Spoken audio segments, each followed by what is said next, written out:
Bob Marshall was born in 1901 in New York City, New York, not exactly your isolated enclave of pristine wilderness. His grandfather was a German Jew who immigrated to New York from Bavaria. His father was a wealthy constitutional lawyer who specialized in championing environmental causes. Bob earned his master's degree in forestry from Harvard in 1925 and went to work for the United States Forestry Service fresh out of college. Who knew Harvard had a school of forestry? Bob wanted to go to Alaska when he got his master's, but the bosses at the Forestry Service needed his skills in Missoula, Montana. Bob stuck it out with the Forestry Service for 3 years, fighting forest fires and hanging with his hermitic homies. He developed a decidedly liberal bias during his brief stint as an arboreal advocate. After his 3 year career, Bob headed back east to Baltimore, Maryland, where he earned his PhD in plant physiology in 1930 at Johns Hopkins. His father had died in 1929. The four kids, three boys and a girl, inherited the family fortune, which amounted to several $1 million. Bob had too much civic zeal and restless energy to play polo and drink white wine. He dove headlong into liberal causes and helped found the Wilderness Society in 1935.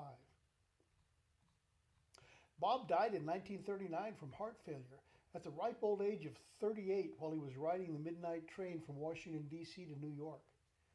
Bob was returning from a trip where he tried in vain to convince Congress that the wilderness needed saving. In 1964, the Wilderness Society he'd helped found in 1935 finally succeeded in getting the Wilderness Act passed. It established certain areas as wilderness preserves. They named the first wilderness area after Bob.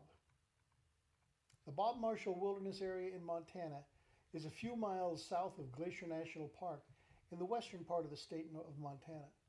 Elevations within the wilderness area range from 4,000 feet to 9,000 feet above sea level. The wilderness area itself consists of slightly over 1 million acres. Together with its sister wilderness areas, the Great Bear and Scapegoat Wilderness areas, the Bob Marshall Wilderness Complex comprises 1.5 million acres of pristine wilderness. The Wilderness Complex is home to the largest population of grizzly bears in the contiguous 48 states, as well as to elk, moose, lynx, wolverine, indeed pretty much any species of wild animal you can imagine. Well, not lions or tigers or elephants, but you get the idea. No roads are allowed in or out of the Bob, although 1,700 miles of rudimentary trails are maintained by the United States Forestry Service. Hiking, horseback riding, and cross-country skiing are allowed, even encouraged. Hunting and fishing in season are permitted, although licenses are required. Logging and mining are expressly forbidden. It's illegal to build any structures, cut down any trees, farm any land, or in any way sully the magnificent perfection of this remarkable instance of nature arrayed in her finest garb. What better place in the world to build a refuge against the desecration visited upon the planet by species Homo sapiens?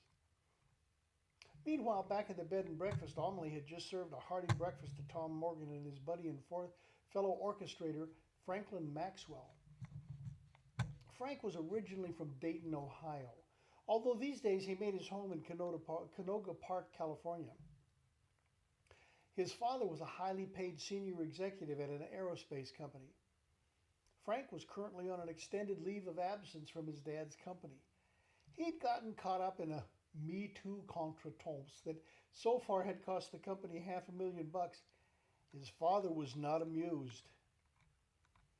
"That was amazing, Mrs. B," said Frank, wiping his lips on a linen napkin and pushing back from the table. "I honestly don't know how you keep your girlish figure." I don't have time to eat is how," Amelie replied, winking at her husband Otto, who was enjoying his second helping of blueberry pancakes. "I spend all my time in the kitchen making food for everybody else. But if you tasted Otto's cooking, you'd understand. Otto is a good husband, but Otto is not such a good cook." "Where are you headed today, Frank?" asked Tom.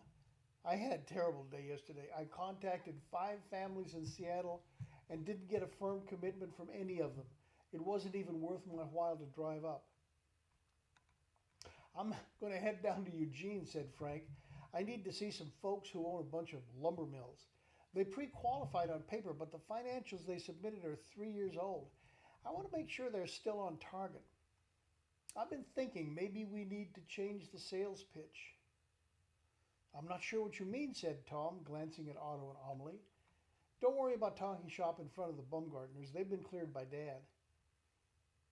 Here's the problem as I see it, Frank continued. The designated real estate brokers get the big bucks to sign up all these so-called qualified prospects, but the only commitment the prospect makes is to pony up $1 million to reserve a spot in line. $1 million for most of these guys is chump change. You and I are tasked with not only scheduling the move in an orderly fashion, we also have to convince them to hand over the balance of the $20 million before the train leaves the station. That's correct, said Tom. Those are our marching orders. What am I missing? Up to this point, we've taken a conservative approach, said Frank. In order to motivate our clients, we tell them the plain truth about the long-range consequences of climate change. We explain the geologic implications of sea level rises approaching 3 feet by the end of the century. We discuss the geopolitical ramifications of overpopulation and resource depletion. We patiently explain the need to manage birth rates at a national level. While all this is true, it's not particularly compelling. Are you saying we should flat out lie to them, frowned Tom? Tell them the planet's on fire? That we've passed the tipping point? That life as we know it is doomed? That next year will be the last year of life here on Earth? All good ideas, replied Frank, but that's not what I had in mind. The point we need to make is that their failure to make a firm commitment now will cost them money down the road. These folks didn't get rich by being rational. They got rich by paying attention to the bottom line. I see what you mean, said Tom thoughtfully. So if I say your children's children are going to die someday in the far distant future, that's one thing. But if I say you'll lose $10 million unless you sign up today, that's a whole nother ballgame. Interesting. Tell your dad we need to modify the West Coast orchestration pitch, suggested Frank. We can tell our prospects if they don't sign up for the first secular diaspora, SD, today prices are going up. Instead of qualifying at $20 million per elite unit, the number goes up to $25 million. And it'll go up $1 million a year for every year after that.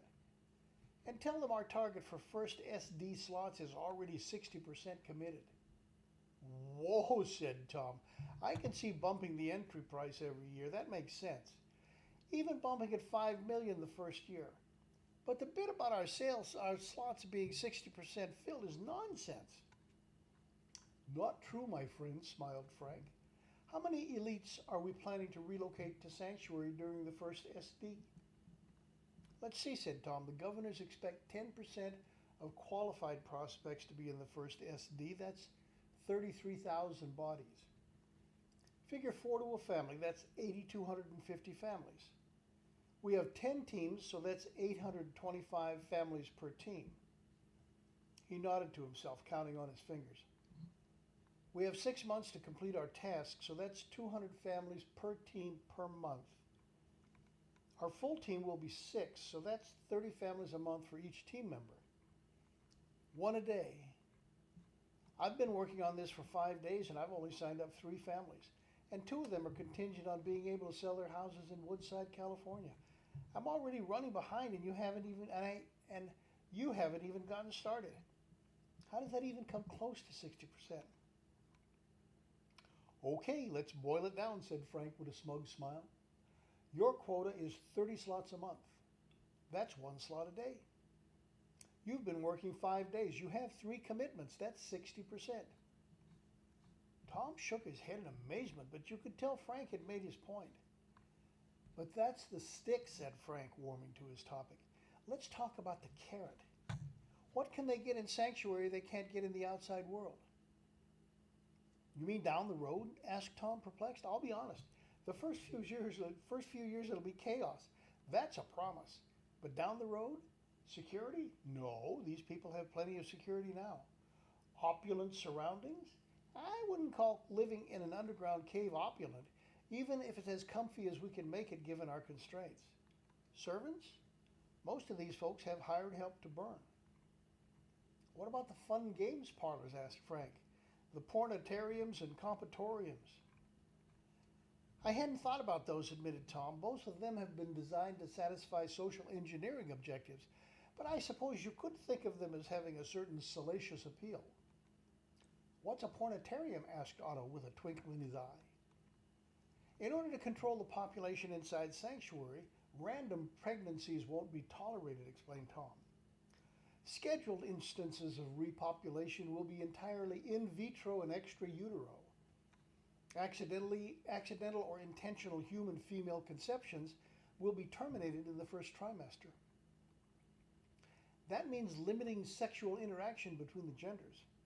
In our opinion, the only effective way to prevent pregnancy is to minimize intergender copulation. Sex in your world sure doesn't sound like much fun, grinned Amelie. That's what pornitariums are all about, said Tom proudly. They're substitute venues where people can indulge in virtual reality sexual activity without fear of conception. There's an added benefit in that eggs and sperm are harvested unobtrusively at the conclusion of an event. Those eggs and sperm will be used during later repopulation events. Using genetic and DNA selectivity, we can engineer a fetus that conforms to precise qualitative specifications. You mean people make love wearing those Darth Vader helmets? Asked Otto. Oh no, said Tom, shaking his head. The sexes don't mingle in pornitariums. Each gender has its own pornitarium. Pornitarium booths are equipped with devices that serve the dual purposes of genital stimulation and genetic harvesting. The devices inside a female pornitarium are necessarily different from those inside a male pornitarium. We've spent a considerable amount of time and effort perfecting some of the more creative aspects of the devices themselves. I can just imagine, said Amelie with a grimace. That's enough about porn. How about the compotoriums? Can the sexes mingle there? Oh yes, said Tom, nodding his head. That's perfectly acceptable.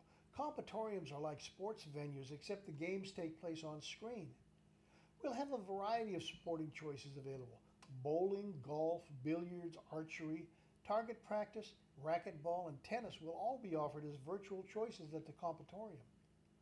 The participant wears an unobtrusive hood with a 360-degree field of view, 4 tiny cameras that measure distance and velocity, and a flimsy uniform that captures his or her muscle motions through the judicious placement of 9 Velcro straps and transmits them via Wi-Fi to the VR server farm. The server farm maps the movements to a pre-recorded scenario, and events occur. For example, when a golfer hits a golf ball, several variables are tracked. Velocity of the golf club, angle of descent, twist of the body trunk, attitude of the golfer's head with respect to the ground, wind speed, humidity, and follow-through all have an impact on the direction and distance the virtual golf ball travels. There will be an instructional mode with suggestions for improving the golfer's game. There will be a computer-assisted proficiency option as well. So if you want to improve your game without improving your skill level, you can do that. For less physically active members, we'll offer games of chance like slots and blackjack. Although team sports and individual competitions will be offered, compotoriums are generally places where a person goes to relax and have fun. So I guess we can agree the two emporiums, even though they have widely different applications, one or both could conceivably be used as an additional inducement to bring our clients on board, asked Frank. I see your point, said Tom. Let me run it past the boss. One more thing, said Otto. This porno parlor. Can the supports go there too? Only if the support who's asking isn't too old to use it, said Amelie. You don't qualify. I could put on a hood, said Otto. The things they do today, said Amelie, you probably couldn't figure out what was going on. I could try, said Otto. I think we're done here, said Tom. You both have a lovely day.